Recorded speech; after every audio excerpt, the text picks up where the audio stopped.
এবং হুইচ কখন relative pronoun হয় আর কখন ইন্টারোগেটিভ প্রোনাউন হয়, এই এক যন্ত্রণা। হু এবং হুইচ যখন প্রথমে থাকে এবং হু হুইচের পরে অক্সিলারি ভার্ব থাকে, হু হুইচ এর পরে যখন অক্সিলারি ভার্ব থাকে এবং প্রশ্ন জিজ্ঞেস করা হয়, শেষে ইন্টারোগেটিভ চিহ্ন থাকে, তখন এটাকে বলা হয় ইন্টারোগেটিভ।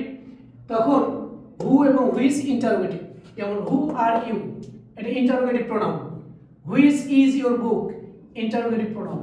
কিন্তু হু এবং হুইচ যখন দুটা ক্লজকে যুক্ত করবে, অ্যাসার্টিভ সেন্টেন্স, তখন এটা হবে রিলেটিভ প্রোনাউন। যেমন I respect the people who are honest, এখানে হু দ্বিতীয় সাবজেক্টের পরিবর্তে এবং দুটা ক্লজকে যুক্ত করেছে, who are honest, relative pronoun.